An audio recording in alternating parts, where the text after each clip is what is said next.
আসসালামু আলাইকুম ওয়া রাহমাতুল্লাহি ওয়া বারাকাতুহু।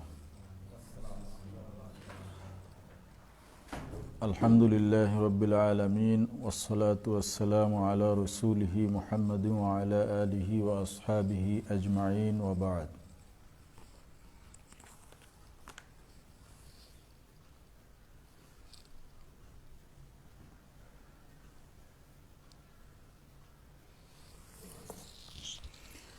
বুখারী শরীফ কিতাবু মাওয়াকিতিস সালাহ বাব ৩৯ বাবু মা ইউকরাহু মিনাস সামারে বাদাল ইশা। এশার নামাজের পরে গল্প গুজব করা মাকরুহ হওয়া প্রসঙ্গে। এর আগ পর্যন্ত আওকাতে সালাতের উপরে ইমাম বুখারী রহমতুল্লাহ আলাইহি বাব কায়েম করেছেন। এখান থেকে কিতাবের শেষ পর্যন্ত এই সামার বা রাত্রে গল্প গুজব করা প্রসঙ্গে উল্লেখ করেছেন। এর সম্পর্ক এশার নামাজের ওয়াক্তের সাথে সম্পৃক্ত, এজন্য উল্লেখ করেছেন। তো এশার নামাজের পরে দুনিয়াবি গল্পগুজব এটা মাকরুহ। কারণ এশার পরে যদি কেউ গল্পগুজব শুরু করে, গল্পের তো শেষ হয় না, শুরু হয়। কোনখান থেকে শুরু হয় কিন্তু শেষ হয় কোনখানে এটা কারো জানা থাকে না, কখন শেষ হবে এটাও জানা থাকে না।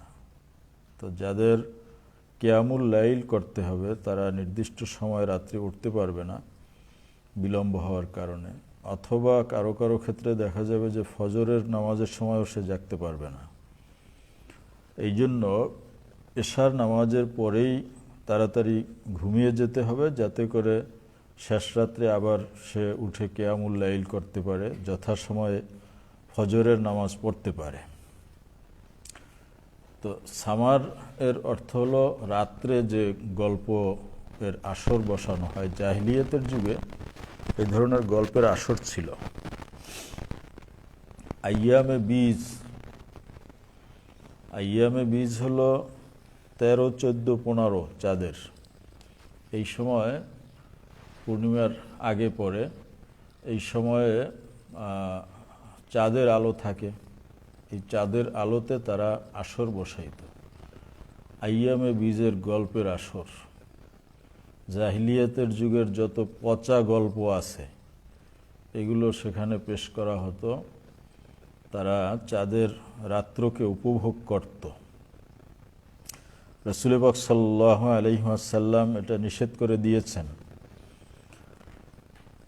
এবং আইয়ামে বীজের এই 3 দিন রোজা রাখতে বলছেন। তো জাহিলিয়াতের যত অপকর্ম নবীজি এগুলো বন্ধ করে দেন নাই, এগুলোর পরিবর্তে একটা ভালো কিছু দিয়েছেন। যেমন জাহিলিয়াতের যুগে তারা 2 দিন আনন্দ উল্লাস করত, নবীজি এটা বাদ দেন নাই। হ্যাঁ, তোমরা ইসলামী কায়দায় আনন্দ করো। ঈদুল আজহা এবং ঈদুল ফিতর নবীজি অনুমতি দিলেন আনন্দ করার জন্য ইসলামী কায়দায়। তো আইয়ামে বীজে তারা গল্পগুজব করত, অহেতুক সময় নষ্ট করত। নবীজি বলেন না, এই 3 দিন তোমরা রোজা রাখো, ইবাদত করো। তো এখানে সামার যেটা নিষেধ সেটা হলো দুনিয়াবি গল্পগুজব, অহেতুক কথাবার্তা। কিন্তু যদি কথাবার্তা দিনই কোনো প্রয়োজনে হয়, যেমন দর্স তাদরিস অথবা ওয়াজ ও নসিহত, অথবা আত্মীয় স্বজনের সাথে কথাবার্তা বলা।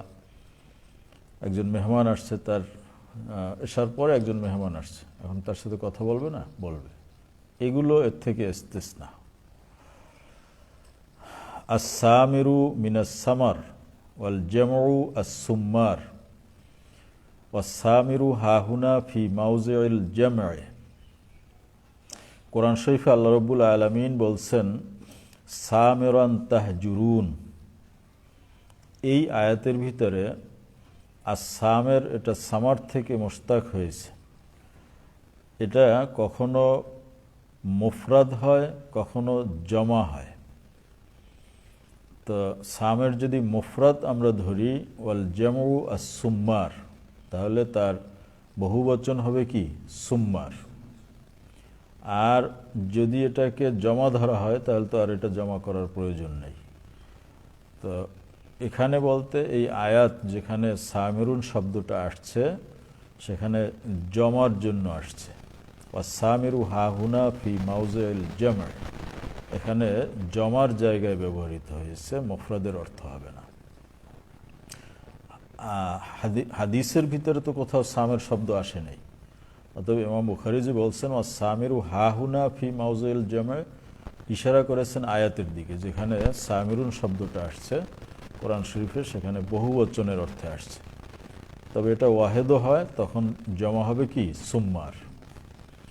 বিহি ক্বালা হাদ্দাসানা মুসাদ্দাদ ক্বালা হাদ্দাসানা ইয়াহইয়া ক্বালা হাদ্দাসানা আউফুন ক্বালা হাদ্দাসানা আবুল মিনহাল ক্বালা ইনতালাকতু মা আবি ইলা আবি বারযাতাল আসলামি ফাকালা লাহু আবি হাদ্দিসনা কাইফা কানা রাসূলুল্লাহ সাল্লাল্লাহু আলাইহি ওয়াসাল্লাম ইউসাল্লিল মাকতুবা। আবু বারজা আসলামীকে বলা হলো যে আপনি আমাদেরকে রাসূল পাক সাল্লাল্লাহু আলাইহি ওয়াসাল্লাম কীভাবে ফরজ নামাজ আদায় করতেন সেটা বর্ণনা করুন।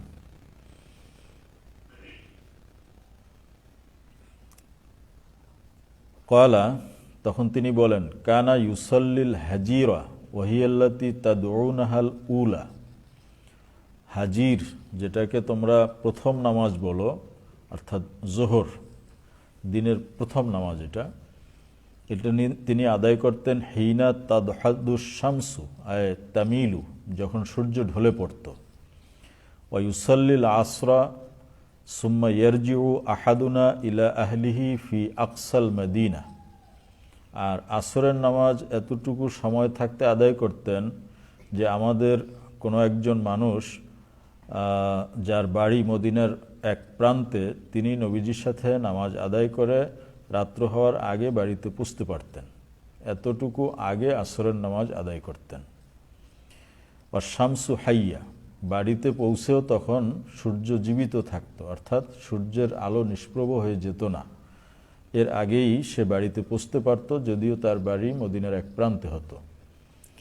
ওয়ানাসিতু মা ক্বালা ফিল মাগরিব, মাগরিবের ব্যাপারে আবু বারজা আসলামী কি বলেছেন আমি ভুলে গিয়েছি। রাবি বলেন, ক্বালা ওয়াকানা ইয়াস্তাহিব্বু আন ইউআখিরাল ইশা, আর এশার নামাজ তিনি বিলম্ব করে আদায় করা পছন্দ করতেন।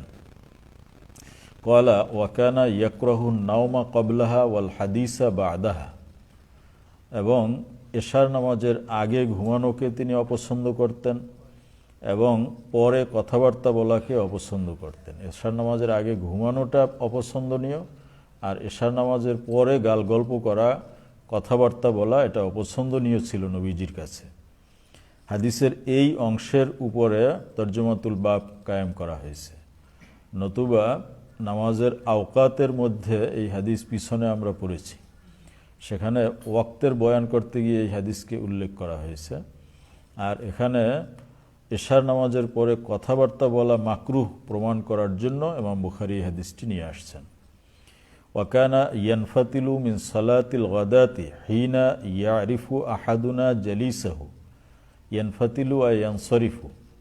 আর রাসূল পাক সাল্লাল্লাহু আলাইহি ওয়াসাল্লাম ফজরের নামাজ থেকে অবসর হতেন, ফিরে যেতেন, হিনা ইয়ারিফু আহাদুনা জালিসাহু, এতটুকু সময়ে বিলম্ব করে যে সকালের আলো প্রকাশিত হয়ে যেত, আমাদের একজন তার পাশের সাথীকে চিনতে পারত, এরকম আলো হয়ে যেত। ওয়া ইয়াকরাউ মিনাস সিত্তিনা ইলাল মিয়া, এবং ফজরের নামাজে তিনি 60 থেকে 100 আয়াত তেলাওয়াত করতেন। তাহলে তাকে নামাজ আরও আগে আদায় শুরু করতে হতো। তো যাই হোক, এই হাদিসের যে অংশটুকু কানা ইয়াকরাহু নাওমা ক্বাবলাহা ওয়াল হাদিসা বা'দাহা, এই অংশ দ্বারা তরজমাতুল বাব সাবেত করা হয়েছে। বাবুস সামারে ফিল ফিকহে ওয়াল খাইরে বাদাল ইশা। আগের হাদিসে বলা হয়েছে যে এশার নামাজের পরে কথাবার্তা বলা নবীজি অপছন্দ করতেন, কিন্তু সেই কথাবার্তা যদি ফিকহি কোনো বিষয় হয়, দ্বীনি কোনো বিষয় হয়, ওয়াল খাইর কল্যাণের বিষয় হয়, তাহলে এটা জায়েজ আছে, এটাকে ইস্তেসনা করা হয়েছে।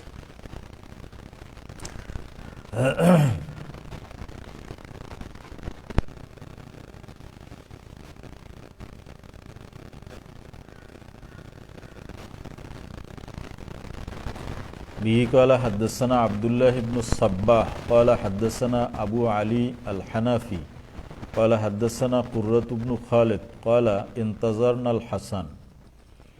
হাসান বসরি রহমতুল্লাহ আলাইহি তিনি মসজিদে নামাজ পড়াইতেন। ওনার একদিন আসতে বিলম্ব হলো, আমরা তার জন্য অপেক্ষা করতে লাগলাম।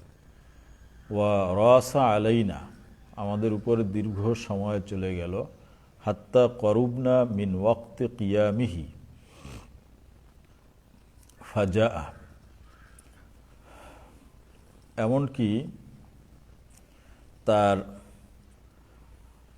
উঠে যাওয়ার সময় নিকটবর্তী হলো, সেই সময় আমরা আসলাম। অর্থাৎ প্রত্যেক দিন নামাজ যে সময় শেষ হয়ে মানুষ ঘরে ফিরে, সেই সময় হয়ে গেল,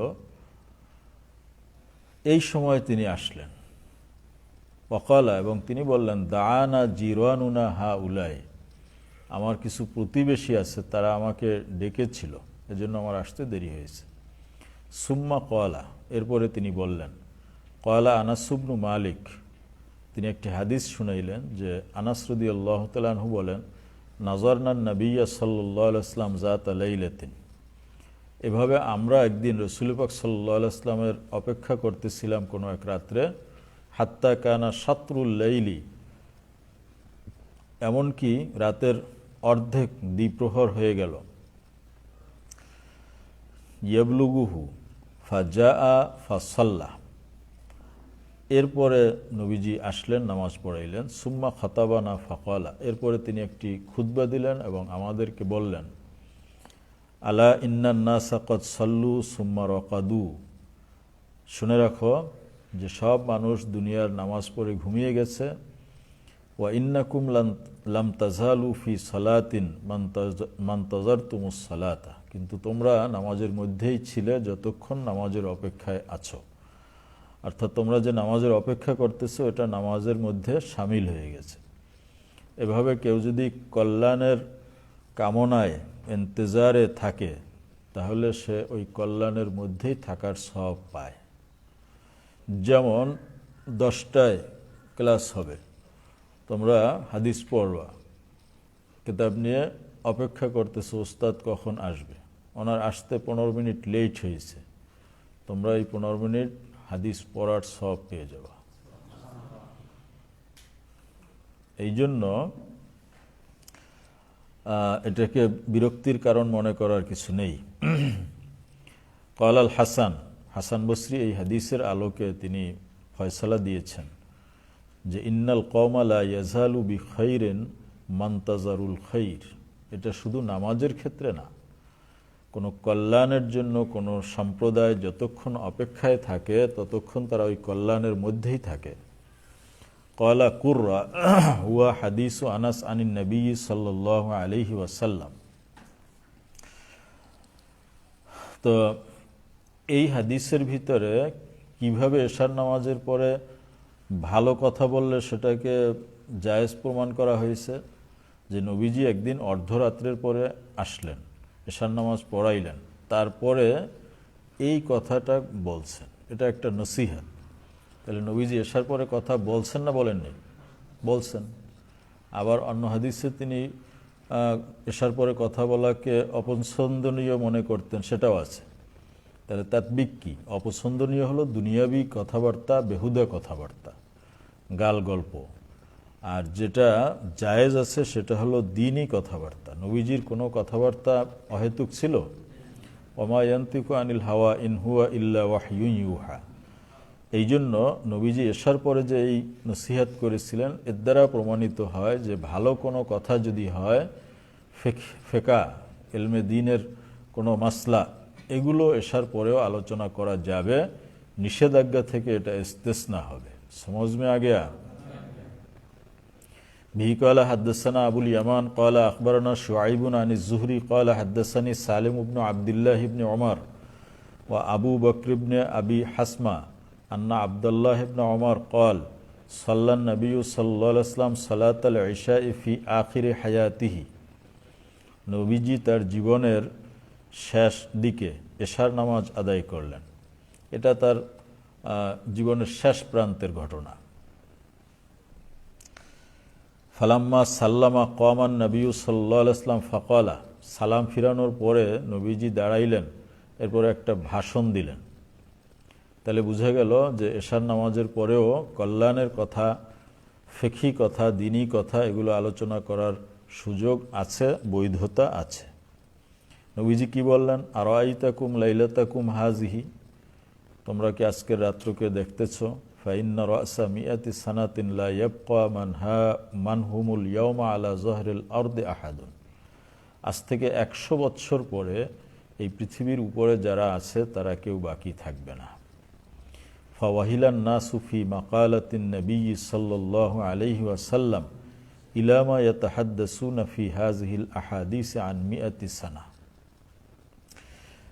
রসুল পাক সাল্লাল্লাহু আলাইহি ওয়াসাল্লাম 100 বছরের ব্যাপারে এই হাদিসের মধ্যে যা বললেন, এই ব্যাপারটি নিয়ে সাহাবায়ে কেরাম খুব চিন্তিত হয়ে পড়লেন। যে অনেকে মনে করেছিলেন যে 100 বছর পরে কেউ থাকবে না, এর অর্থ হলো কিয়ামত হয়ে যাবে। কিন্তু তাদের এই কথাটা ভুল ছিল, তাদের এই ব্যাখ্যাটা ভুল ছিল। এই জন্য ইবনে ওমর রাদিয়াল্লাহু তাআলা আনহু এই হাদিসের ব্যাখ্যা তিনি করে দিয়েছেন। ওয়া ইন্নামা ক্বালা নবী সাল্লাল্লাহু আলাইহি ওয়াসাল্লাম, তোমরা যেমনটা মনে করেছো যে 100 বছর পরে কিয়ামত হয়ে যাবে, পৃথিবী পৃষ্ঠে কিছুই থাকবে না, হাদিসের মর্ম এটা না। হাদিসের মর্ম হলো লা ইয়াবকা মিম্মান হুয়াল ইয়াওমা আলা যহরিল আরদে ইউরিদু আন্নাহা তাখরিমু যালিকাল করন। নবীজির এই কথা যে 100 বছর পরে পৃথিবী পৃষ্ঠে আজকের যারা আছে কেউই থাকবে না, এর দ্বারা তিনি উদ্দেশ্য করেছেন যে আন্নাহা তাখরিমু যালিকাল করন, অর্থাৎ এই শতাব্দী শেষ হয়ে যাবে। তো 100 বছর পরে তো শতাব্দী শেষ হয়, নতুন শতাব্দী শুরু হয়। নবীজি এটাই বুঝাইছেন, 100 বছর পরে কিয়ামত হবে এটা বোঝানো হয় নাই। এবং নবীজির এই হাদিস মোতাবেক সেই সময় যারা উপস্থিত ছিলেন সাহাবায়ে কেরাম, 100 বছরের পরে তাদের কেউই জীবিত ছিলেন না। নবীজি এটা জীবনের শেষ প্রান্তে বলেছেন, অর্থাৎ 10ম হিজরিতে। সর্বশেষ যিনি সাহাবী ইন্তেকাল করেছেন 110 হিজরিতে। অতএব নবীজির এই হাদিস ঠিক আছে। তিনি বুঝাইতে চাচ্ছেন পূর্ববর্তী উম্মত যেরকম শত শত বৎসর, কেউ 1000 বৎসর হায়াত পাইত, তোমাদের হায়াত এরকম লম্বা হবে না। আজকে থেকে 100 বছরের মাথায় এখন যারা জীবিত আছে তাদের কেউই আর থাকবে না। তো এই কথাগুলো নবীজি বলেছিলেন এশার নামাজের পরে। সুতরাং বোঝা গেল যে এশার পরেও কল্যাণের কথা বলা এটা জায়েজ আছে। অনুরূপভাবে পরিবারের সাথে যদি কথা বলতে হয় অথবা কোনো মেহমান আসে তাদের সাথে কথা বলতে হয়, এশার নামাজের পরে এই ধরনের কথাবার্তাও এটা মাকরুহ হবে না, জায়েজ হবে। আয়েশা সিদ্দিকার এক হাদিসের মধ্যে আসছে, লা সামারা ইল্লা লিসালাস লি আরুসিন আও মুসাফিরিন আও মুতাহাজ্জিদিন বিল্লাইল। 3 ব্যক্তির জন্য রাত্রে এশার নামাজের পরে কথা বলা জায়েজ আছে, বাকিদের জন্য জায়েজ নেই। 3 ব্যক্তিকে, এক হলো নতুন বিবাহ করছে, এখন একটু কথাবার্তা বলতে হইবে না নাকি? কত কথা জমা আছে, এগুলো বলা দরকার। এজন্য এশার নামাজের পরেই তো কথা শুরু হয় না, এটা আগে শুরু হয়। তো এই জন্য কেউ যদি নববধূর সাথে কথা বলে তাহলে এটা এশার নামাজের পরে তার জন্য অনুমতি দেওয়া হয়েছে। এখন প্রশ্ন হলো যে নববধূ থাকে কতদিন?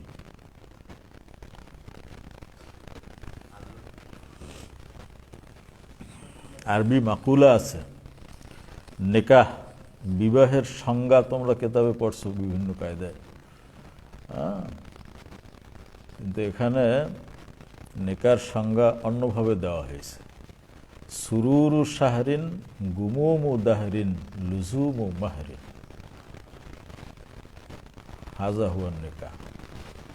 বিবাহ হলো এক মাসের আনন্দ ফুর্তি, গুমুমু দাহরিন এবং যুগ যুগের দুশ্চিন্তা, বা লুজুমু মাহরিন আর মোহর লাজেম হওয়া।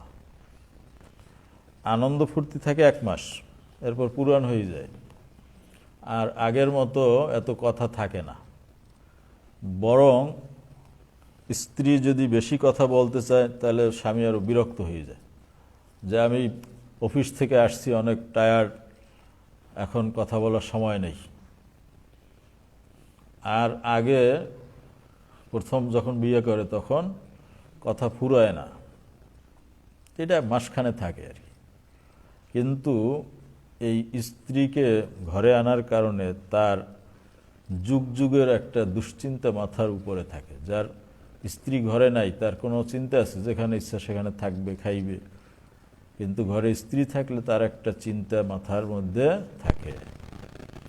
তো এই যুগ যুগের দুশ্চিন্তা সে বহন করলো, আর লুজুম ও মাহরেন, মোহর দিতে হবে, এটা তার উপরে লাজেম করে নিল।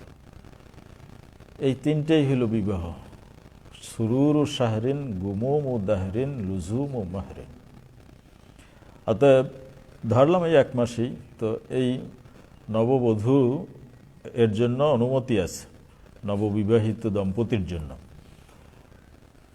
দ্বিতীয়, মুসাফিরের জন্য। মুসাফির কাফেলায় চলতেছে, এখন যদি সবাই ঘুমিয়ে পড়ে তাহলে কাফেলা লুট হয়ে যাবে, মালামাল নষ্ট হয়ে যাবে। এই জন্য কি করতে হবে, গল্প গুজব করে সময় কাটাইবে আর মাল পাহারা দেবে। মুসাফিরের জন্য এটা কি আছে, জায়েজ আছে। অথবা মুতাহাজ্জিদিন বিল লাইল, রাত্রে তাহাজ্জুদ পড়বে। এখন তাহাজ্জুদ পড়তে উঠছে কিন্তু ঘুমাই পড়তেছে, ঘুমের প্রবণতা যদি বেশি হয় তাহলে এই ঘুম দূর করার জন্য সে তার সাথীর সাথে কথাবার্তা বলতে পারবে, যে আর অল্প সময় আছে, এখন তাহাজ্জুদ পড়ে ঘুমাইতে হবে, কিন্তু সেই পর্যন্ত তো কথা না বললে ঘুমিয়ে পড়বে। তো কথা বলে সময় পার করা এটা জায়েজ আছে। রওয়াহু আবু ইয়ালা, মাজমাউজ জাওয়ায়েদের ভিতরে হাদিস উল্লেখ করা হয়েছে। অনুরূপভাবে মেহমান যদি আসে, হাদিসে তাহদিদ করা হয় না যে এর বাইরে কারোর জন্য জায়েজ নেই, অর্থাৎ যাদের জন্য জায়েজ আছে তাদের মধ্যে এই তিনজন। অনুরূপভাবে কারো বাড়িতে মেহমান আসছে এসার পরে, এখন মুখে তালা লাগাইবে, এটা কি ভদ্রতা? মেহমান, কারো বাড়িতে তুমি মেহমান হইল, মেহমান যদি তোমার সাথে কথা না বলে, তাহলে ভদ্র যদি মানে মানে মেজবান যিনি, সে যদি কথা না বলে, তাহলে ভদ্র মেহমান হইলে তো সে চলে আসবে, যে আমি আসার কারণে হয়তো উনি অসন্তুষ্ট হয়েছেন। এই জন্য যদি কোনো ঝগড়া বিবাদ মনের মধ্যে কষ্টও থাকে, এটাকে গোপন রেখে তার সাথে হাসি মুখে কথাবার্তা বলতে হবে, যাতে করে সে স্বাচ্ছন্দ্যে তোমার বাড়িতে মেহমান হিসেবে থাকে। এখানে একটি হাদিস উল্লেখ করা হয়েছে, আমরা হাদিস পড়লে অর্থ বুঝতে পারব। বিহি ক্বালা হাদ্দাসানা আবু নোমান ক্বালা হাদ্দাসানা মুতামির ইবনু সুলাইমান ক্বালা হাদ্দাসানা আবি ক্বালা হাদ্দাসানা আবু ওসমান আন আব্দুর রহমান ইবনে আবি বকর। হাদিস রিওয়ায়াত করতেছেন আব্দুর রহমান ইবনু আবি বকর, আবু বকর রাদিয়াল্লাহু তাআলা আনহুর ছেলে আব্দুর রহমান। আন্না আসহাবাস সুফা কানু উনাসান ফুকারা, আসহাবে সুফা যারা থাকতেন তারা ছিলেন দরিদ্র সাহাবী, যাদের বাড়িঘর থাকতো না, পরিবার থাকতো না, দূর দূরান্ত থেকে হিজরত করে এসেছেন, মুসলমান হয়েছেন, থাকবেন কই? ওনাদেরকে মসজিদের বাইরে বারান্দায় একটা নতুন জায়গা করে দেওয়া হয়েছিল, উপরে ছাদ দিয়ে, ছাদ মানে ছাউনি দিয়ে, তো এখানে তারা থাকতেন, এটাকে সুফা বলা হয়। তো এই সংখ্যা কখনো কম হতো, বেশি হতো, কারণ এখানে অসহায় যারা বাড়িঘর নাই, পরিবার নাই, তারাই থাকতে পারতেন। অতএব এদের ভিতরে কেউ যদি বিবাহ শাদী করে ঘর সংসার করত, তাহলে তাকে ওখান থেকে বের করে দেওয়া হতো। তা এরকম অনেকেই এই আসহাবুস সুফফার সদস্য ছিলেন। পরবর্তীতে সেখান থেকে তারা নাম কাটিয়ে ঘর সংসার করেছেন, বাড়িঘর করছেন। আবু হুরায়রা রাদিয়াল্লাহু তাআলা আনহু তিনিও একসময় এই আসহাবুস সুফফার সদস্য ছিলেন। এদের সংখ্যা কোনো কোনো সময়ে 70 পর্যন্ত পৌঁছত। তো এরা সবাই দরিদ্র ছিলেন। প্রথম দিকে না, কোনো সময় তাদের জন্য মানে বোর্ডিং চালু করা হয়নি, লেল্লা বোর্ডিং, যে এখানে আসহাবে সুফফার পাকশাক হবে, ডেক ডেস্কি থাকবে, এতগুলো মানুষ থাকতো, কিন্তু তাদের খাবারের জন্য কোনো লেল্লা বোর্ডিং ছিল না। নবীজি কি করতেন? এশার নামাজের পরে সাহাবায়ে কেরামকে বলতেন যে তোমরা আসহাবে সুফফায় কয়জন আছে, তোমরা ভাগ করে নিয়ে যাও। তো যাদের বাড়িঘর আছে তারা এখান থেকে মেহমান নিয়ে যাইতেন, কেউ 2 জন 3 জন, প্রত্যেক দিন এইভাবে নিয়ে যাইতেন, তাদেরকে খাওয়াইতেন। এখনও অনেক জায়গায় এরকম নতুন মাদ্রাসা করছে, বোর্ডিং, লেল্লা বোর্ডিং চালু হয় নাই, কিছু ছাত্র আছে, এলাকাবাসী কি করে, তাদেরকে লজিং হিসেবে খাওয়ায়। এরকম অনেক এলাকায় দেখছি যে তারা অনেক আছে তো লজিং খাওয়ায়, মানে যে খাওয়ায় এটা উসুল করে ছাড়ে, মানে তারা দিয়ে সব কাজ করায়। ছোট বাচ্চাদের পড়াইতে হয়, অথবা অনেক সময় বাজার সদাই করতে হয়, পানি আনতে হয়, আর অনেক কাজ করায় এদেরকে দিয়ে। এটা ঠিক না, শুধুই মেহমানদারি করা উচিত। আবার অনেক এলাকা আছে না, এদেরকে দিয়ে কাজ করায় না, শুধু খাওয়ায়, যে একজন আল্লাহর মেহমান, তালিবুল ইলম, আমি খাওয়াইলাম। তো এরকম দেখা যায় যে তারা শুধু খায় আর বাকি সময়টা মসজিদ মাদ্রাসায় গিয়ে পড়াশোনা করে। তো সাহাবায়ে কেরাম ওই রকম, তারা আসহাবে সুফফা যারা ছিলেন তাদেরকে নবীজি মেহমানদারি করতেন যদি নিজের থাকতো, না হলে সাহাবীদের মধ্যে বন্টন করে দিতেন, যার যে সামর্থ্য অনুযায়ী ওখান থেকে মেহমান নিয়ে যেতেন। তো একদিন নবীজি বললেন, মান কানা ইনদাহু তাআমু ইসনাইন ফালিয়াযহাব বিসালিস, ঘরে যার 2 জনের খাবার আছে সে তৃতীয় একজন নিয়ে যাও। 2 জনের খাবার 3 জনের জন্য যথেষ্ট। ওয়াইন আরবাউন ফাখামিসুন আও সাদিস, কারো ঘরে 4 জনের খাবার থাকলে সে পঞ্চম একজনকে নিয়ে যাবে, অথবা ষষ্ঠ 2 জনকে নিয়ে যাবে।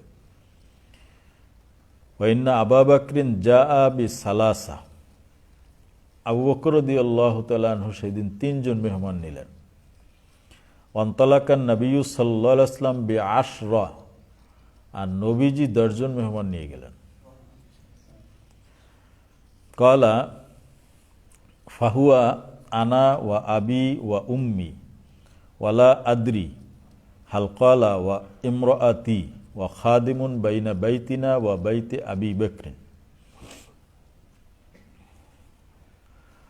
তো 3 জন মেহমান, এছাড়াও আমাদের ঘরে আছে আমি, অর্থাৎ আব্দুর রহমান বলতেছেন, আমার পিতা আবু বকর, ওয়া উম্মি, আমার মা উম্মে রোমান, ওয়ালা আদরি হাল ক্বালা, রাবি বলেন আরও 2 জন সদস্য তার ঘরে আছে, তাদের কথা তিনি বলছিলেন কিনা আমার জানা নেই, যে ইমরাআতি, আমার স্ত্রী, আব্দুর রহমানের স্ত্রী ছিল, ওয়া খাদিমুন বাইনা বাইতিনা ওয়া বাইতি আবি বকর, আর একজন দাসী ছিল যে আমার ঘরেও কাজ করত, আবু বকরের ঘরেও কাজ করত। উনি বিবাহ করে আলাদা হয়ে গেছেন, 2 ঘর, তো এই ঘরেও কাজ করত, ওই ঘরেও কাজ করত। ওয়াইন্না আবু বকরিন তাআশা ইনদা নবী সাল্লাল্লাহু আলাইহি ওয়াসাল্লাম, তো মেহমান 3 জন নেওয়ার পর আব্দুর রহমানকে বলছে যে এদেরকে বাড়ি নিয়ে মেহমানদারি করাও। আর আবু বকর সিদ্দিক নবীজির কাছে থেকে গেলেন এবং রাত্রে খাবার তিনি নবীজির কাছে খাইলেন। সেদিন হয়তো নবীজির ঘরে অনেক খাবার ছিল, 10 জন মেহমান নিয়েছেন, আবু বকরকেও নিয়েছেন। খাওয়ার দাওয়ার পরে সুম্মা লাবিসা হাইসু সুল্লিয়াতিল এশা, এশার নামাজ যখন হয়ে গেল নবীজির কাছে তিনি অপেক্ষা করলেন। সুম্মা রজা, অনেক সময় পরে তিনি বাড়িতে ফিরে আসলেন। ফা লাবিসা হাত্তা তাআশান নবী সাল্লাল্লাহু আলাইহি ওয়াসাল্লাম, এমনকি রসুল পাক সাল্লাল্লাহু আলাইহি ওয়াসাল্লাম রাতের খাবার গ্রহণ করলেন। ফাজা বাদামা মাজা মিনাল লাইলি মা শা আল্লাহ, রাতের অনেক অংশ গত হওয়ার পর আবু বকর সিদ্দিক বাড়ি ফিরে আসলেন। ক্বালাত লাহু ইমরাআতুহু, বাড়িতে আসার পরে তার স্ত্রী বলল তাকে, ওয়ামা হাবাসাকা আন আযিয়াফিক আও ক্বালাত যায়ফিক, বাড়িতে মেহমান পাঠাই দিয়ে আপনার কোনো খবর নাই, আপনাকে কোন জিনিস আটকে রাখল? ক্বালা আওয়ামা আশাইতিহিম, নবীজি বললেন কেন তাদেরকে রাতের খাবার খাওয়াও নাই মেহমানদেরকে? মেহমানরা তো আবু বকরকে ছাড়া খাবে না, এজন্য তাদেরকে খাওয়ানো সম্ভব হয় নাই। তো বাড়িতে মেহমান পাঠাই দিয়েছে, তাদের মেহমানদারি করা হয় না, এটা একটা অপরাধ হয়েছে না? এই জন্য আব্দুর রহমান পলাইছে যে মেহমানদারি করা হয় না, এটা তো বড় অপরাধ, বাপে আসলে তো খবর নেবে।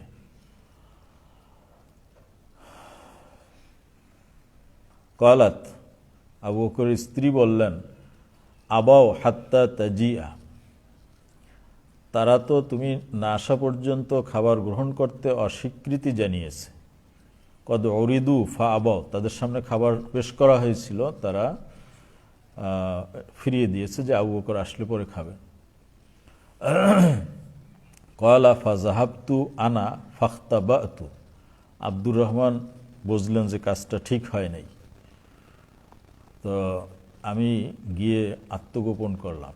বড় ছেলে বিবাহ করছে, কিন্তু বাপেরে ভয় পাইত। ফাকালা, যা ভাবছেন সেই রকমই কাজ হইল। আবু বকর বলছে, ইয়া গুনসার, এটা গালি আরবিতে, হে নির্বোধ আহাম্বক, এরকম। ফাজ্জাদ্দা ওয়া সাব্বা, এই বলে তিনি অনেক ভৎসনা করলেন, গালাগালি করলেন। যে ভাষায় গালাগালি করা সাহাবীদের শানে প্রযোজ্য, আমাদের মতো তো তাদের গালি না। জাদ্দা শব্দের অর্থ হলো আল্লাহ তোমার নাক কর্তৃত করুন, ধুলা মিশ্রিত করুন, এটা আরবদের গালি ছিল। এটার লফজি অর্থ উদ্দেশ্য না, উদ্দেশ্য হলো ধমক দেওয়া। তো এখানে মানে এবারত সংক্ষিপ্ত করে গেছে। এভাবে ছেলেকে ভৎসনা করার পর মেহমানদের সামনে খাবার আনলেন। ক্বালা কুলু হানি আনলাকুম, আপনারা স্বাচ্ছন্দ্যে খাবার গ্রহণ করুন। ফাকালা, এবং তিনি বলেন, ওয়াল্লাহি লা আতআমুহু আবাদা, আমি এই খাবার কিছুতেই খাবো না। উনি তো খাই আসছেন নবীজির কাছে। ওয়াইমুল্লাহি মা কুন্না নাখুযু মিন লুকমাতিন, পরবর্তীতে অবশ্য তিনি কসম ভঙ্গ করেছিলেন। তো আব্দুর রহমান বলতেছেন, এরপর সবাই খাইলেন। আল্লাহর কসম, মা কুন্না নাখুযু মিন লুকমাতিন ইল্লা রবা মিন আসফালিহা আকসারু মিনহা, আমরা যখনই খাবার থেকে লোকমা গ্রহণ করতেছি নিচ থেকে আরও বেশি বাড়তেছে। এভাবে হচ্ছে। ক্বালা শাবিউ, সবাই পরিতৃপ্তির সাথে খাইল। অসরাত আকসারা মিম্মা কানাত ক্বাবলা যালিক, খাবার খাওয়ার আগে যা ছিল সবাই পেট ভরে খাওয়ার পরেও তার চেয়ে বেশি থেকে গেল। ফা নাজরা ইলাইহা আবু বকরিন, আবু বকর সিদ্দিকও ব্যাপারটা দেখলেন। ফাইজা হিয়া কামা হিয়া, তিনি দেখলেন খাবার যেরকমই ছিল সেরকমই আছে, আও আকসারু, বা তার চেয়ে বেশি আছে। ফাকালা লিমরাআতিহি, তখন স্ত্রীকে বললেন, ইয়া উখতা বনি ফেরাস মা হাজা, তার স্ত্রী বনু ফেরাসের ছিলেন, এই জন্য নাম না ধরে এভাবে বলছেন যে হে বনি ফেরাসের বোন। আরবরা এভাবে বলে, মা হাজা, এটা কি খাবার কি কেউ খায় নাই? ক্বালাত লা ওয়া কুররাতি আইনি লাহিয়াল আন আকসারু মিনহা ক্বাবলা যালিকা বিসালাসি মিরার। না, বরং ওয়া কুররাতি আইনি, এটা কসমের জন্য বলা হয়, লাহিয়াল আন আকসারু মিনহা ক্বাবলা যালিকা বিসালাসি মিরার, আগে যে খাবার ছিল এখন তার চেয়ে আমি দেখতেছি 3 গুণ বেড়ে গেছে। ফাকালা মিনহা আবু বকর, তখন আবু বকরও তার থেকে খাইলেন, আগে কসম করছিলেন যে খাবেন না। ওয়াকালা, এবং তিনি বললেন, ইন্নামা কানা যালিকা মিনাশ শয়তান, আগে যে আমি বলছিলাম যে খাবো না, এটা শয়তানের ওয়াসওয়াসার কারণে আমি বলছি। নাজারা ইয়ানি ইয়ামিনাহু, তিনি যে আগে কসম করছিলেন সেটা শয়তানের পক্ষ থেকে ছিল। সুম্মা আকালা মিনহা লোকমাতান, এরপরে ওখান থেকে তিনি 1 লোকমা খাইলেন, কিন্তু খাবার তো থেকে গেল।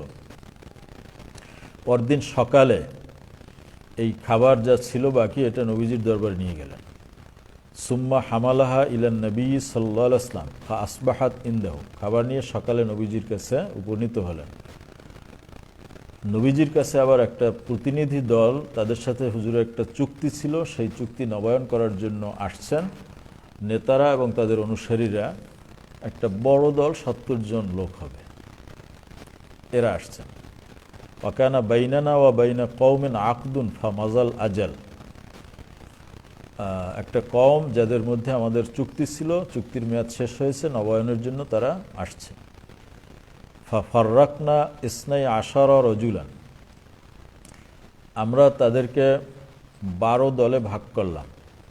মা কুল্লে রজুলিম মিনহুম উনাস, 12 জন নেতা ছিল, প্রত্যেকের সাথে আবার নেতা কি একা আসে, অনুসারী যারা আছে তারাও আসলো।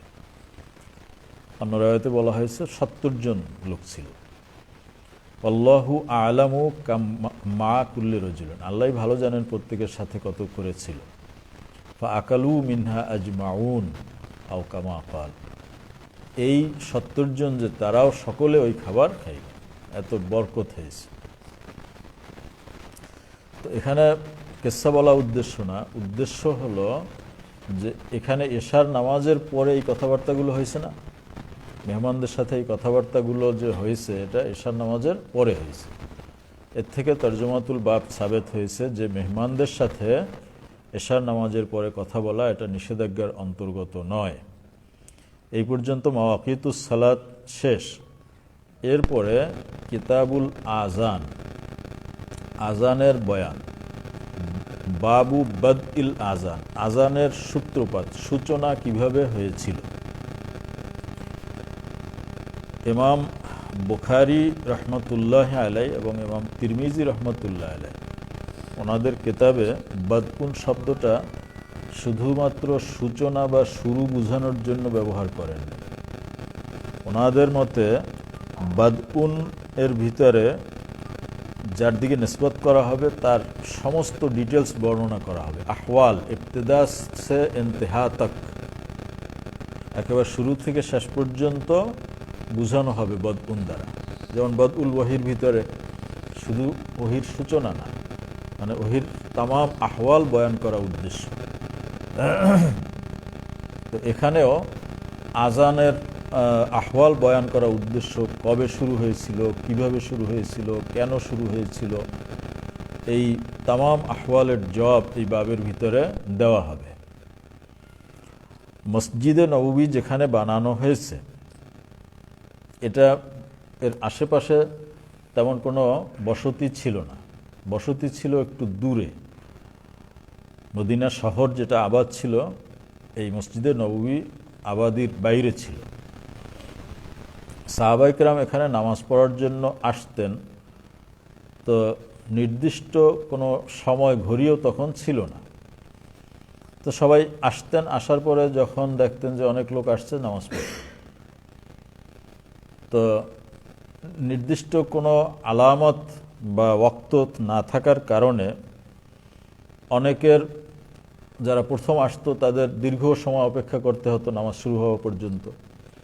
আবার যাদের আসতে বিলম্ব হতো তারা অনেকে এসে নামাজের জামাত পাইতো না, এবং অনেক দূর দূর থেকে মানুষ আসতো। তখন এটা একটা বড় সমস্যা দেখা দিল। সাহাবায়ে কেরামকে নিয়ে রাসূল পাক সাল্লাল্লাহু আলাইহি ওয়াসাল্লাম পরামর্শ সভায় বসলেন যে কি করা যায়, কিভাবে সবাইকে এক সময় উপস্থিত করা যায়। এটা প্রথম হিজরির ঘটনা, মসজিদে নববী নির্মাণের পরপর। সাহাবায়ে কেরামের ভিতরে কেউ কেউ পরামর্শ দিলেন যে আমরা নামাজের ওয়াক্ত হইলে সিঙ্গা ফুৎকার দেব। এটা ইহুদিদের অভ্যাস ছিল যে তাদের ইবাদতখানায় মানুষকে ডাকার জন্য এই সিঙ্গা ফুৎকার দেওয়া হতো। তো প্রস্তাবের পরে পর্যালোচনায় গিয়ে আপত্তি আসলো যে এটা হতে পারে না। এক হলো ইহুদিদের সাথে মিলে যাবে, মদিনায় ইহুদি আছে, আর তার চেয়েও বড় কথা হলো যে একটা হলো ইশতেবাহ আর একটা হলো মুশাবাহাত। ইশতেবাহ হবে যখন সিঙ্গে ফুৎকার হবে, এটা মুসলমানদের মসজিদ থেকে আসছে না খ্রিস্টানদের গির্জা থেকে আসছে, ইহুদিদের ইবাদতখানা থেকে আসছে, এটা পার্থক্য করা যাবে না, ইশতেবাহ হয়ে যাবে। আর একটা হলো মুশাবাহাত, ইহুদিদের সাথে মিল হয়ে যাবে, তারাও ওইভাবে করে আমরাও ওইভাবে করলাম, অথচ বলা হয়েছে খালিফুল ইয়াহুদ, তোমরা ইহুদিদের খেলাফ করো, সেটাও হবে না। অতএব এই প্রস্তাব ক্যান্সেল হয়ে গেল। দ্বিতীয় আরেকটা প্রস্তাব আসলো যে আমরা খ্রিস্টানদের মতো নাকুস বাজাবো। নাকুসটা হলো কাঠের সাথে কাঠে বাড়ি দিয়ে আঘাত করে শব্দ তৈরি করা। এটা খ্রিস্টানরা ব্যবহার করত। যদিও মদিনায় খ্রিস্টান ছিল না, কিন্তু ইসলাম তো শুধু মদিনায় সীমিত থাকবে না, এটা বিশ্বব্যাপী ছড়িয়ে পড়বে।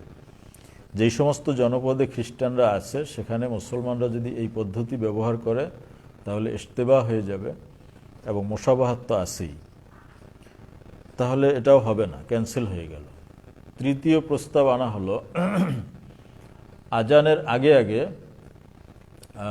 একটা উঁচু পাহাড়ের উপরে আগুন জ্বালানো হবে। দূর থেকে মানুষ দেখবে যে আগুন জ্বলে, নামাজের সময় হয়েছে, তাড়াতাড়ি চলো। এটা এক হলো ব্যয়সাধ্য এবং কষ্টকর ব্যাপার। এটা যদি আমাদেরকে বলা হইতো যে মসজিদে 5 ওয়াক্ত আগুন জ্বালাইতে হইবে, কত লাকড়ি লাগতো, এবং এটা একটা বড় সমস্যা হয়ে যেত। তো এই জন্য দ্বিতীয় হলো যে এটা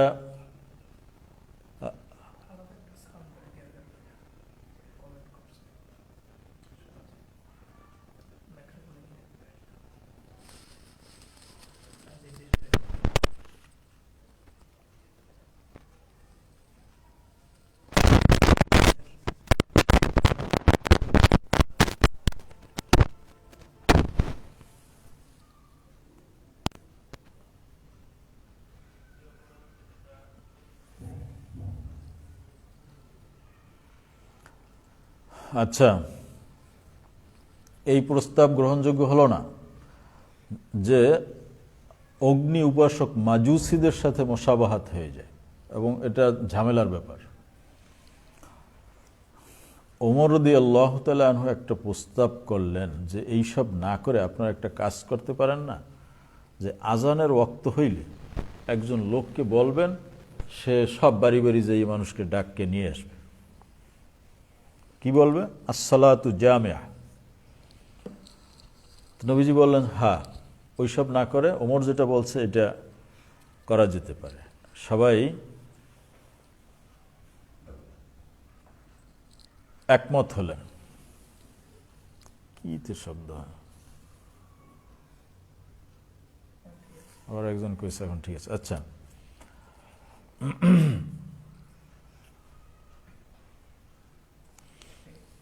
তো যাই হোক, রাসূল পাক সাল্লাল্লাহু আলাইহি ওয়াসাল্লাম এই প্রস্তাব গ্রহণ করেছিলেন, যেটা হাদিসের মধ্যে উল্লেখ করা হয়েছে। কিন্তু সেই প্রস্তাব বাস্তবায়ন হয়েছিল কিনা এ ব্যাপারে ভিন্ন মত আছে। কেউ কেউ বলছেন যে এভাবে কয়েকদিন আজান মানে লোককে ডাকাও হয়েছিল, আর কেউ বলছেন যে না, এটা যে কোনো কারণে স্থগিত ছিল, এই প্রস্তাব গ্রহণ করার পরে বাস্তবায়ন হয় নাই। এর মধ্যে স্বপ্নের ঘটনা ঘটল। আব্দুল্লাহ ইবনে যায়েদ ইবনে আব্দুর রাব্বি, এক সাহাবী, উনি স্বপ্নে দেখেন, এটা বেশ কিছুদিন পর।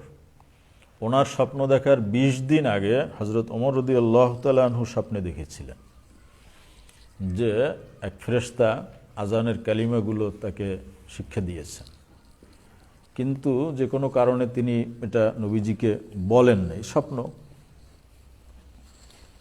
এরপরে ওই সাহাবী, তিনি তখন একটু অসুস্থ ছিলেন, স্বপ্নে দেখেন যে এক ব্যক্তি একটা নাকুস নিয়ে যাচ্ছে। উনি জিজ্ঞাসা করলেন যে এটা কি বিক্রি হবে? বলছে হ্যাঁ বিক্রি হবে। কেন, কি জন্য কিনবা? বলছে আমরা নামাজের জন্য লোকদেরকে ডাকবো, এই জন্য এটা লাগবে। তখন তিনি বললেন যে সেই জন্য যদি কেনো তাহলে আমার কাছে এর চেয়ে ভালো একটা প্রস্তাব আছে। সেটা হলো নামাজের সময় হইলে পরে একজন মানুষ উঁচু জায়গায় দাঁড়িয়ে এই কথাগুলো বলবে, এরপরে সে আজান দিয়ে শুনাইল, উঁচু জায়গায় দাঁড়িয়ে আজান দিয়ে শুনাইল, এরপরে নেমে এসে বলল এরপরে যখন নামাজ শুরু হবে তখন তোমরা এভাবে বলবা, একামত কিভাবে দেবে এটা শিখাইলেন। স্বপ্ন থেকে জাগ্রত হয়ে তিনি নবীজির কাছে দৌড়ে আসলেন, তখন তাহাজ্জুদের সময়, এসে এই কথা বললেন। তো নবীজি বললেন যে ঠিক আছে, তুমি তো অসুস্থ আর বেলালের আওয়াজও ভালো, ফজরের ওয়াক্ত হলে তুমি বেলালের পাশে দাঁড়াবা, বেলালকে এই শব্দগুলো শিখিয়ে দেবা, সে আজান দেবে। আজান যেই দিল, বেলালের আজান, এটা কি আমাদের আজান? পুরা মদিনার মানুষ মানে চমকিত হয়ে গেল যে এটা এরকম আজান তো আমরা কোনোদিন শুনি নাই। ওমর রাদিয়াল্লাহু তাআলা আনহু, বলা হয়েছে যে কাপড় মানে চাদর টানতে টানতে দৌড়েই আসলেন। এটা আরবি ইস্তেলা, সবসময় চাদর টানতে টানতে মানুষ দৌড়ায় না। এর অর্থ হলো কোনো প্রস্তুতি ছাড়া তাৎক্ষণিক ঘর থেকে বের হয়ে যাওয়া। যেমন বলা হয়েছে আনান নাজিরুল ওরিয়ান, নবীজি বলছেন আমি উলঙ্গ সতর্ককারী। এর অর্থ কি? কাপড় চোপড় খুললে তারপর সতর্ক করতেন। এটা আরবি ইস্তেলা, অর্থাৎ জরুরি ঘোষণা যখন দেওয়া হতো আরব দেশে জাহিলিয়াতের যুগে, তখন ঘোষক আসতো, জনসমক্ষে এসে তার কাপড়টা খুলে ফেলাইতো, খুললে মাথার উপরে ঘুরাইতো, সবাইকে আকর্ষণ করার জন্য যে ব্যাপার কি, কি ঘটছে। তখন সে বলতো যে এই ঘোষণা। এটা জরুরি এলানের পদ্ধতি ছিল। তো ওই ব্যক্তির এলান যেরকম জরুরি, নবীজি বলছেন আমি যে তোমাদেরকে দিনের দাওয়াত নিয়ে এসেছি সেটাও এরকম জরুরি। এই দিক থেকে তাসবিহ দেওয়া হয়েছে যে আনান নাজিরুল ওরিয়ান, এখানে লফজি তর্জমা হবে, হবে না। আজব চাদর টানতে টানতে বের হওয়ার অর্থ হলো এইটা, মানে তাৎক্ষণিক ওমর রাদিয়াল্লাহু তাআলা আনহু দৌড়ে আসলেন এবং বললেন হুজুর আমিও তো এইভাবে স্বপ্ন দেখেছি। তো বলছে বলো নাই কেন? বলছে যে আমি তো এটাকে গুরুত্ব দিইনি। ফজরের নামাজে সবাই উপস্থিত হলো, নামাজের পরে সাহাবীদের ভিতরে অনেকেই বলল হুজুর আমিও এইরকম স্বপ্নে দেখছি। নবীজি বলছেন যে তোমাদের সকলের স্বপ্ন এক হয়ে গেছে। অর্থাৎ এভাবেই আজান এর সূত্রপাত হয়েছিল এবং সে আজান চলতেছে। আজানের মধ্যে শুধু যে নামাজের আহ্বান এটা না, আজানের বহু ফজিলত রয়েছে। এই জন্য ইসলামের দুশ্মন যারা, তারা নামাজ সহ্য করতে পারে কিন্তু আজান সহ্য হয় না। হাদিসের ভিতরে আসছে ইবলিস শয়তান যখন আজানের শব্দ শুনে সে টিকতে পারে না, দৌড় দেয়, আজান শেষ হলে পরে আবার ফিরে আসে, এর মধ্যে আবার একামত হয়ে যায়, আবার দৌড় দেয়, একামত আর আজান একই, আবার একামত শেষ হইলে পরে আবার আসে, এসে নামাজিকে ওয়াসওয়াসা দেয় যে উজকুর কাজা লিমা লাম ইয়াজকুরহু, যে বিষয়গুলো তার নামাজের মধ্যে স্মরণ ছিল না সেইগুলো শয়তান এসে বলে যে এইটা স্মরণ করো, এইটা স্মরণ করো। ভুলে যাওয়া বিষয়গুলো সে নামাজের ভিতরে স্মরণ করিয়ে দেয় মুসল্লিকে, তার নামাজের মনোযোগ নষ্ট করার জন্য। তো আজানের আরো বহু বহু ফজিলত রয়েছে। আমরা আজানের কিছু ফজিলত শুনি।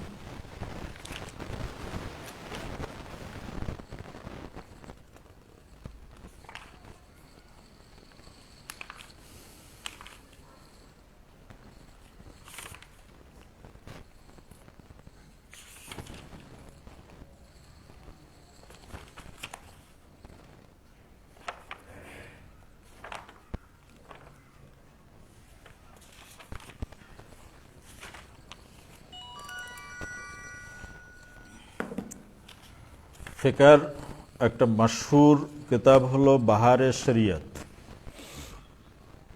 এই কিতাবের ভিতরে আজানের অধ্যায়ে 30টির উপরে হাদিস আজানের ফজিলতের উপরে উল্লেখ করা হয়েছে রেফারেন্স সহ,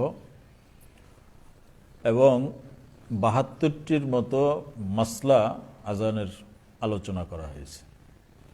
এটি খুবই গুরুত্বপূর্ণ একটি এবং বিস্তারিত ফিকার কিতাব। হাদিস শোনো কয়েকটা। মুসলিম শরীফ, মুসনাদে আহমদ ইবনে মাজা মুআবিয়া রাদিয়াল্লাহু তাআলা আনহু থেকে রওয়ায়াত করেছেন, মুয়াজ্জিন যারা তাদের গর্দান কিয়ামতের দিনে লম্বা হবে। এই হাদিস আমরা সবাই জানি, কিন্তু গর্দান লম্বা হওয়ার অর্থ কি?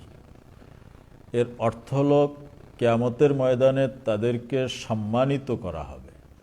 কারণ যাদেরকে অপমানিত করা হবে, কাউকে অপমান করলে সে মাথা উঁচু করে দাঁড়ায়, মাথা নিচু করে। তো সেদিন তাদের মাথা উঁচু হবে, অর্থাৎ তারা সেদিন সম্মানিত হবে, লজ্জিত হবে না। 2, ইমাম আহমদ আবু হুরায়রা থেকে রওয়ায়াত করেছেন, মুয়াজ্জিনের আওয়াজ যতদূর পর্যন্ত পৌঁছে, এর মধ্যে যা কিছু আছে, সে গাছ হোক, পাথর হোক, শুকনা হোক, ভিজা হোক, অর্থাৎ জীবিত মৃত, সব কিছু তার জন্য দোয়া করতে থাকে এবং কিয়ামতের দিন তার জন্য সাক্ষী দেবে, তার পক্ষে। 3, বুখারী, মুসলিম, মুয়াত্তা মালিক, আবু দাউদ, আবু হুরায়রা থেকে রওয়ায়াত করেছেন, যখন আজান দেওয়া হয় শয়তান ওই জায়গা থেকে পলায়ন করে যায়। যে হাদিস তোমাদেরকে আমি প্রথমে শুনাইলাম, এরপরে আবার আজান শেষ হলে ফিরে আসে। 4, মুসলিম শরীফ, জাবের রাদিয়াল্লাহু তাআলা আনহু থেকে হাদিস বর্ণিত, যখন আজান হয় নবীজি বলেছেন যে শয়তান রাওহা পর্যন্ত পালিয়ে যায়। মদিনা শরীফ থেকে রাওহার দূরত্ব ছিল 36 মাইল। তাহলে আজান হইলে ওই আজানের থেকে 36 মাইল দূর পর্যন্ত পালিয়ে যায়। তাহলে যখন সব জায়গায় আজান শুরু হয় তখন করে কি? মানে শয়তান একটা মহা বিপদে পড়ে যায়। এই জন্য বেশি আজান দিতে হবে। 5, তাবরানী শরীফ, ইবনে ওমর রাদিয়াল্লাহু তাআলা আনহু থেকে রওয়ায়াত, আজান যে ব্যক্তি দেয় মুয়াজ্জিন, সে সওয়াবের অন্বেষী এবং একজন রক্তাক্ত শহীদের মর্যাদা তাকে দেওয়া হবে। 6, ইমাম বুখারী তার তারিখের কিতাবে আনাস রাদিয়াল্লাহু তাআলা আনহু থেকে রওয়ায়াত করেছেন, যখন মুয়াজ্জিন আজান দেয় তখন আল্লাহ রব্বুল আলামিনের কুদরতি হাত তার মাথার উপরে থাকে আজান শেষ হওয়া পর্যন্ত, এবং তার সমস্ত গুনাহ মাফ করে দেওয়া হয়। এবং আজান শেষ হওয়ার পরে আল্লাহ রব্বুল আলামিন বলেন যে আমার বান্দা সত্য কথা বলেছে, এই জন্য তোমাকে আমার পক্ষ থেকে সুসংবাদ। 7, তাবরানী, আনাস রাদিয়াল্লাহু তাআলা আনহু থেকে রওয়ায়াত, যেই জনপদে আজান দেওয়া হয় আল্লাহ রব্বুল আলামিন ওই জনপদ থেকে আযাবকে উঠিয়ে নিয়ে যান। তাবরানী শরীফে মাকাল ইবনু ইয়াসার থেকে আরেকটি রওয়ায়াত আসছে, যেই কওমে ফজরের আজান দেওয়া হয় সন্ধ্যা পর্যন্ত আল্লাহ তাআলা তাদেরকে নিরাপদ রাখেন, এবং সন্ধ্যায় আজান দিলে ফজর পর্যন্ত তাদেরকে নিরাপদে রাখেন। 9, মুসনাদে আবু ইয়ালা, উবাই রাদিয়াল্লাহু তাআলা আনহু থেকে রওয়ায়াত, রাসূল পাক সাল্লাল্লাহু আলাইহি ওয়াসাল্লাম বলেন যে আমি জান্নাতে গেলাম, সেখানে একটা মতির গম্বুজ দেখলাম, এবং নিচের মাটি মেশক আম্বরের দ্বারা। জিবরিলকে জিজ্ঞাসা করলাম এটা কাদের জন্য? জিবরিল বললেন আপনার উম্মতের মধ্যে যারা মুয়াজ্জিন এবং ইমাম তাদের জন্য এই ফজিলত। এই জন্য চাকরি বাকরি ছাড়ে সবাই ফজিলতের আমল শুরু করে দিছে। ক্লাস করা লাগে না, কেউ ইমামতি লইছে, কেউ মুয়াজ্জিনি, কিন্তু আগে তো ফজিলত জানতে হইবে, জানতে হলে তো ক্লাস করতে হইবে নাকি? মুয়াজ্জিনি এবং ইমামতি করার সময় আছে, আগে ক্লাস করতে হবে। 10 মুসনাদে আহমদ আবু সাইদ খুদরি থেকে রওয়ায়াত, মানুষ যদি জানতো যে আজানের কি ফজিলত, তাহলে আজানের চাকরি নেওয়ার জন্য তারা তলোয়ার বের করে যুদ্ধ শুরু করত, মানে মারামারি লেগে যেত। এখনও মুয়াজ্জিনের চাকরি হইলে অনেক দরখাস্ত পড়ে, এটা ফজিলতের জন্য না, বেতনের জন্য। তবে ভালো করে শুনে নাও, এই কিতাবের মধ্যেই শেষে বলা হয়েছে যে এই তামাম ফজিলত এটা তাদের জন্য যারা উজরত ছাড়া আজান দেবে, তাদের জন্য, বিনা বেতনে যারা আজান দেবে তাদের জন্য। অতএব যারা চুক্তি করে বেতন নির্ধারণ করে আজান দেবে, তাদের আজান জায়েজ হবে না এটা না। আজানের উজরত গ্রহণ করা মুতাখিরিনের মতে জায়েজ আছে, কিন্তু সওয়াব এইভাবে সে পাবে না।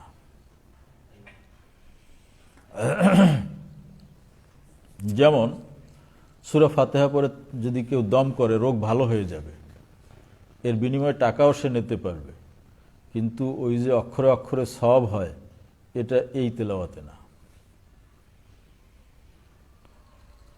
তো যাই হোক, তিরমিজি, ইবনে মাজা, ইবনে আব্বাস থেকে রওয়ায়াত, যে ব্যক্তি 7 বৎসর লিল্লাহাতান আজান দিবে, তাকে জাহান্নাম থেকে মুক্তি নামা লিখে দেওয়া হবে। 12 ইবনে মাজা, ইবনে ওমর থেকে রওয়ায়াত, যে ব্যক্তি 12 বৎসর আজান দিবে, জান্নাত তার জন্য ওয়াজিব হয়ে যাবে, এবং প্রত্যেক দিন আজানের বদলা হিসাবে আল্লাহর পক্ষ থেকে তাকে 60 নেকি দেওয়া হবে, আর একামতের বিনিময়ে 30 নেকি দেওয়া হবে। সুনানে ইবনে মাজা, আবু আবুল আজান, বাবু ফদলিল আজান। বাইহাকি শরীফের হাদিস, সাওবান থেকে রওয়ায়াত, যে ব্যক্তি সারা বৎসর আজান দেয়, জান্নাত তার জন্য ওয়াজিব হয়ে যাবে। বাইহাকি আবু হুরায়রা থেকে রওয়ায়াত, যে ব্যক্তি 5 ওয়াক্ত নামাজের আজান দেয় সব লাভের উদ্দেশ্যে, তার পিছনের সমস্ত গুনাহ খাতা আল্লাহ মাফ করে দেন, আর যে ইমামতি করে তার সামনের গুনাহ মাফ করে দেওয়া হয়। ইমামের ফজিলত তো মুয়াজ্জিনের চেয়ে বেশি। এত ফজিলত, কিন্তু রাসূল পাক সাল্লাল্লাহু আলাইহি ওয়াসাল্লাম আজান দেন নাই কেন? কারণ তিনি ছিলেন ইমাম, ইমাম তো আজান দেবে না, তো ইমামের ফজিলত হলো আরো বেশি। তবে তামাম জিন্দিগিতে নবীজি কখনো আজান দিয়েছেন কিনা, তাহকিক কথা হলো যে নবীজি একবার আজান দিয়েছিলেন, সফরে তিনি একবার আজান দিয়েছেন, এটার সুবুত আছে। তো এর দ্বারা মুয়াজ্জিন এর যে কাজ, এটাও নবীজি করেছেন। নবীজি সবার জন্যই আদর্শ, আজানও একদিন দিয়েছেন। যেহেতু তিনি ইমাম ছিলেন, এই জন্য সবসময় আজান দেওয়া সম্ভব ছিল না।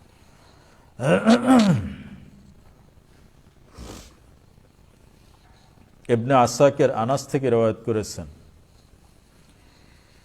যে ব্যক্তি সারা বৎসর আজান দেয়, এর বিনিময়ে উজরত তলব করে না, কিয়ামতের দিন তাকে ডাকা হবে এবং জান্নাতের দরজায় ওনাকে পাহারাদার হিসেবে রেখে দেওয়া হবে, যে তুমি যাকে ইচ্ছা এখান থেকে প্রবেশ করানোর অনুমতি তোমার আছে। তুমি যার জন্য সুপারিশ করবে তার জন্য জান্নাত, দরজাই তাকে দিয়ে দেওয়া হবে, তুমি যাকে ইচ্ছা এই দরজা দিয়ে প্রবেশ করাইতে পারো।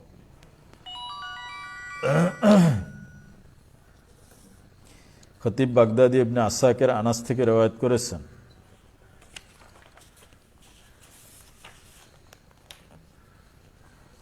জান্নাত মুয়াজ্জিনদের জন্য কিয়ামতের দিনে জান্নাত থেকে একদল উট পাঠানো হবে।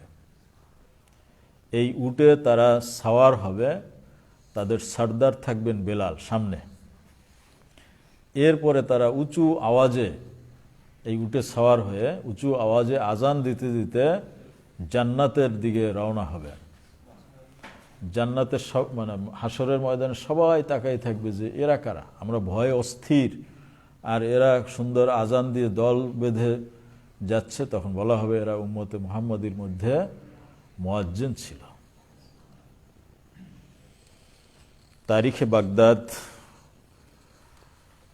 হাদিস নং 6995, 13 খণ্ড, 39 পৃষ্ঠা। এখানে সব রেফারেন্স দেওয়া আছে, প্রত্যেকটা যা বলছে সবগুলো রেফারেন্স দেওয়া আছে। আবু শাইখ আনাস রাদিয়াল্লাহু তাআলা আনহু থেকে রিওয়ায়াত, যখন আজান দেওয়া হয় তখন আসমানের দরজা খুলে দেওয়া হয় এবং তখন দোয়া কবুল হয়। অর্থাৎ আজান থেকে ইকামত পর্যন্ত যে দোয়া করা হয় সেই দোয়া কবুল হয়। দারিমি, আবু দাউদ, সাহল ইবনে সাদ থেকে রওয়ায়াত করেছেন যে দুইটি দোয়া সাধারণত আল্লাহ ফিরিয়ে দেন না। একটি হলো আজানের সময়, আরেকটি হলো জিহাদ যখন পুরো মাত্রায় শুরু হয়, সেই জিহাদের ময়দানে যদি কেউ দোয়া করে।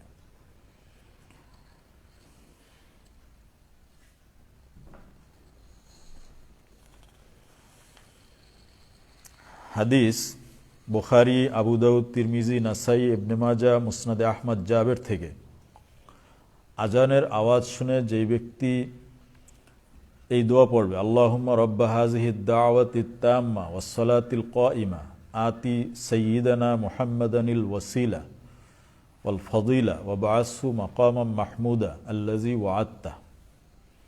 রাসূল পাক সাল্লাল্লাহু আলাইহি ওয়াসাল্লাম বলেন, তার জন্য আমার শাফাত ওয়াজিব হয়ে যায়। এখন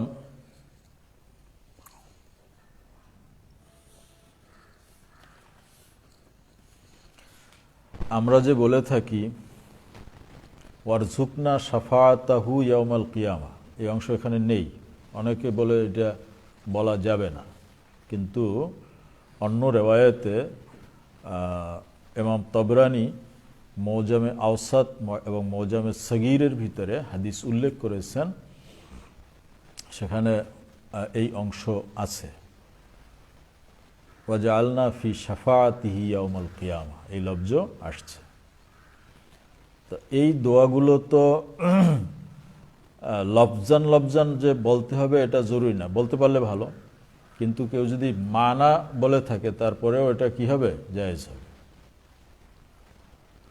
এবং যেহেতু হাদিসের লফজের ভিতরে আসছে, আর লফজের মধ্যে না থাকলেও এই দোয়া যে পড়বে তার ব্যাপারে বলা হয়েছে হাল্লাত লাহু শাফাআতি ইয়াউমাল কিয়ামা, কিয়ামতের দিনে তিনি নবীজির শাফাত পাবেন। অতএব শাফাতের জন্য সে যদি দোয়া করে যে ওয়ারযুকনি শাফাআতাহু ইয়াউমাল কিয়ামা, অসুবিধা কি? আর হাদিসে লফজ এরকম আসছে, অতএব এই অংশ বর্ধিত করলে এটা কোনো অপরাধ হবে না, এটা জায়েজ আছে। সমঝ মে আ গয়া?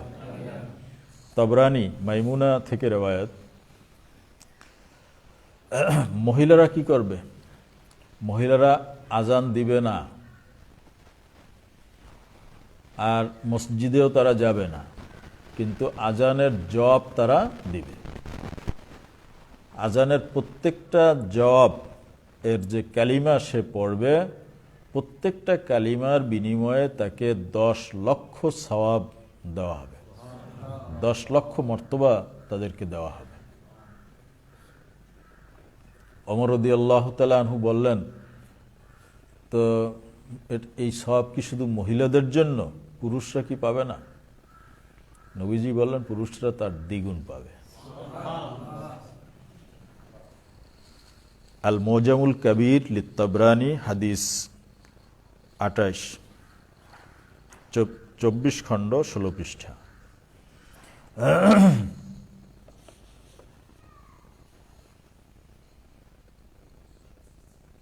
হাকেম আবু নুআইম আবু হুরায়রা থেকে রওয়ায়াত, রাসূল পাক সাল্লাল্লাহু আলাইহি ওয়াসাল্লাম বলেন, মুয়াজ্জিনের ফজিলত সাধারণ মুসল্লিদের উপরে, যে সাধারণ মুসল্লিদের চেয়ে মুয়াজ্জিন 220টি নেকি বেশি পাবে।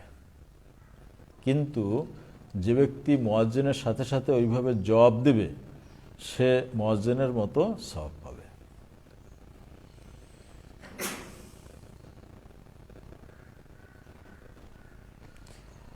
সহিহ মুসলিম হযরত ওমর রাদিয়াল্লাহু তাআলা আনহু থেকে রওয়ায়াত, যে ব্যক্তি মুয়াজ্জিন আজানের সাথে সাথে মুয়াজ্জিন যেভাবে বলে সেভাবে সেও বলে, অর্থাৎ আজানের জবাব দেয় এবং হাইয়া আলাস সালাহ হাইয়া আলাল ফালাহ বলার সময় লা হাওলা ওয়ালা কুওয়াতা ইল্লা বিল্লাহ বলে দাখালাল জান্নাহ, সে ব্যক্তি জান্নাতে প্রবেশ করবে।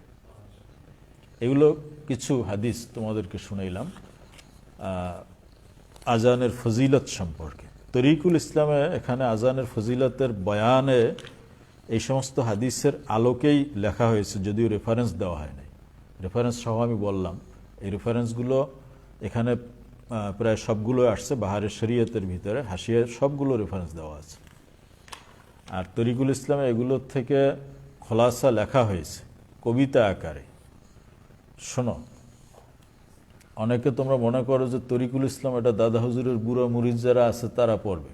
আমরা আলেম ওলামা বুখারি পড়া মানুষ, আমাদের জন্য তরিকুল ইসলাম না।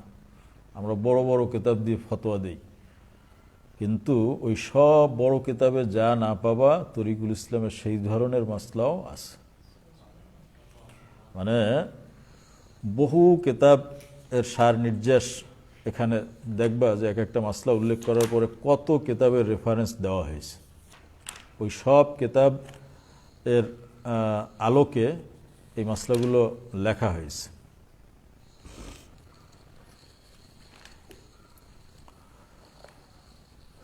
কলম ধরিনু হাতে নামেতে আল্লাহর, আজানের প্রশংসা মনে করি সার। সহস্র মুখেতে যদি প্রশংসা করিবে, আজানের প্রশংসা তবু করিতে নারিবে। উৎসাহ বর্ধন জন্য কিছুমাত্র লিখি, আজান দিবে মুসল্লিরা হয়ে মনে সুখী। হজরত রসুল যিনি হাবিব আল্লাহর, মুসলিম শরীফে লেখা হাদিস তাহার। শুনিয়া আজান ধ্বনি শয়তান পালায়, 36 মাইল দূরে পালাইয়া যায়। শুনেছি সব রেফারেন্স। তিরমিজি শরীফ বিচে করে এ বর্ণন, সপ্তবর্ষ আজান যদি দেয় কোনো জন, দিল সে আজান যদি খালেস নিয়তে, পাইবে কো মুক্তি সেই দোজখ হইতে। মুসলিম শরীফে বলে রসুল খোদার, হামেশা আজান দিবে ওয়াস্তে আল্লাহর। গ্রীবা লম্বা হবে তার রোজ কিয়ামতে, অর্থাৎ দেখিবে বেহেশত আপন চক্ষেতে। অথবা সবার চেয়ে হইবে প্রধান, কিংবা পিপাসা তার হবে না কখন। গার লম্বা হওয়ার কয়টা ব্যাখ্যা আছে সব এখানে বলছে। হাদিস শরীফ যেই ইবনে মাজার, 12 বর্ষ আজান দিলে লিখে এ প্রকার। ওয়াজিব হবে তার বেহেশতে যাওন, পরিষ্কার লিখে ওই হাদিসে এমন। আর ওই হাদিসেতে এই লেখা দেখি, একদিন আজান দিলে পায় 60 নেকি। একামতে 30 পাবে কিতাবে বর্ণন, সওয়াবের কাম করো করি প্রাণপণ। মুসলিম শরীফের লিখেছে সরায়, জিন ইনসান বৃক্ষাদি পর্বত ধরায়। হাসরেতে সাক্ষ্য দিবে আজান দাতার, কেমন খুশির কথা ভাবো একবার। ইবনে মাজার যেই হাদিস কিতাব, আজানের সওয়াব দেখি অধীনে কিতাব। যতদূর আজান ধ্বনি যায় জমিনেতে, বিস্তৃত করিলে গুনাহ যত ধরে তাতে। থাকিলে এরূপ পাপ আজান দাতার, মাফ হয়ে যাবে তাহা কিতাবে খবর। বৃক্ষ আদি যত ইতি করিবে শ্রবণ, সকলে চাহিবে ক্ষমা তাহার কারণ। ইবনে মাজাতে লিখা আছে এ প্রকার, হইবে 25 নেকি আজান দাতার। এক আজান হতে আর দোসরা আজান, এর মধ্যে সময় যত করো অনুমান। হইলে সগিরা গুনাহ আজান দাতার, মাফ করে দেবে খোদা তালা কিতাবে খবর। ইহয়া উলুমুদ্দিন কিতাবের নাম, তার মধ্যে লেখা আছে এমন কালাম। কেহ যদি জঙ্গলেতে বিনা আজানেতে, একাকী দাঁড়ায় যদি নামাজ পড়িতে, আসিয়া ফেরেশতা এক ডাহিনে তাহার দাঁড়াইবে বলি লিখে কিতাবে খবর। আর যদি আজান দিয়ে পড়িতে সালাত দাঁড়াবে পিছনে বহু ফেরেশতার জাত। জামাতে নামাজ তারা আদায় করিবে, আর এক কথা আছে ওই যে কিতাবে। সর্বজনের মাননীয় কোরআনের কারি, টাকা পয়সা নাহি লয় ইমামতি করি। আর যে গোলামি করি গোলামির কাম, ছাড়ে নাই ইবাদত করিল মোদাম। মোদাম মানে সর্বসময়। আর যেই মুয়াজ্জিন এই তিনজন, বুলন্দ নসিব হবে কেয়ামত যখন। কালো মেশকের স্তর পরে তারা দাঁড়াইবে, আজাব হিসাব বলি ভয় না থাকিবে। আর ওই কেতাবে বলে রসুল আল্লাহর, যাবৎ আজান শেষ না হবে দাতার। খোদার রহমতের হাতে ওই মুয়াজ্জিন থাকিবে বলিয়া কিতাবে বর্ণন। তাজকিরাতুল ওয়াইজিন কিতাব ভিতরে লেখা আছে এক ব্যক্তি হজরত গোচরে। বলুন হজরত আমি কোন আমলেতে বেহেশত ভিতরে গিয়া পারিব পৌঁছিতে। হুজুর তখন তারে করিল ফরমান, আপন কওম মধ্যে দিও তো আজান।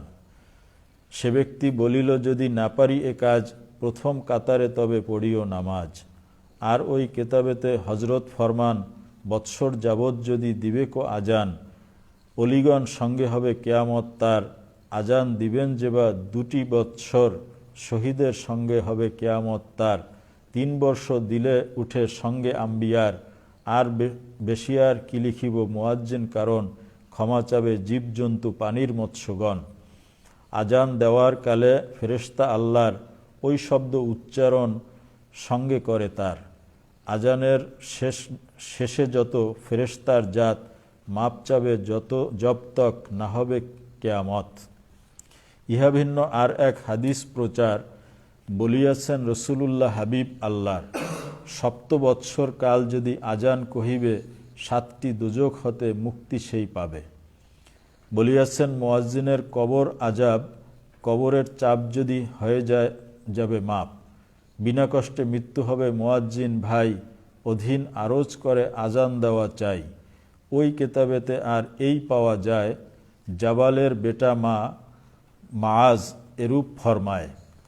হজরত রসুল যিনি শাহে দোজাহান, বেলালের শানে তিনি এমন ফরমান। হজরত বেলাল জন্য রোজ কেয়ামতে, আসিবে কো উট এক বেহেশত হইতে। কবরের কাছে তার আসিয়া পৌঁছিবে, সাওয়ার হইয়া তিনি আজান কহিবে। আজান দিতে দিতে মাঠে হাসরের, আশহাদু আল্লাহ বলে করিবে জেকের। লা ইলাহা ইল্লাল্লাহ শেষে রসুলুল্লাহ কবে, মাঠের মুমিন যত জবাব তার দিবে। বলিবে তাহারা সবে এরূপ প্রকার, আমরাও সাক্ষ্য বটে তব ওই কথার। আর তো ঈমান রাখি ওই যে কথায়, জান্নাতের লেবাস নিয়া ফেরেশতা সেথায়। প্রথম পোশাক সেই বিলালে পরাবে, মুসলমান মুমিন যারা ছিল এই ভবে।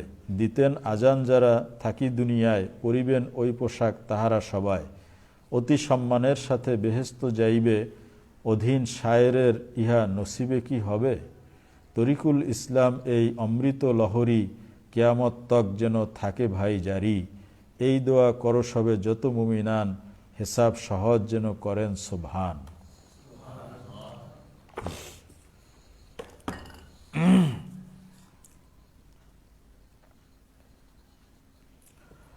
বাবের হাদিসটা শেষ করে দেই। বাবু বদইল আজান।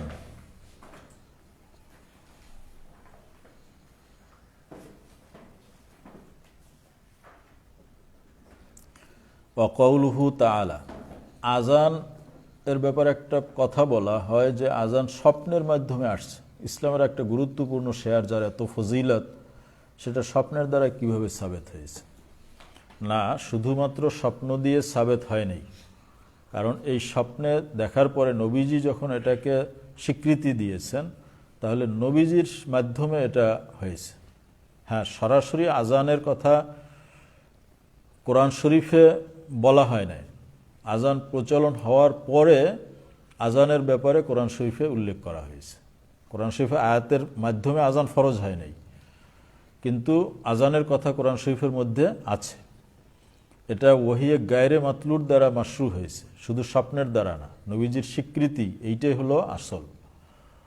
তো কোরআন শরীফে আজানের ব্যাপারে কি বলা হয়েছে?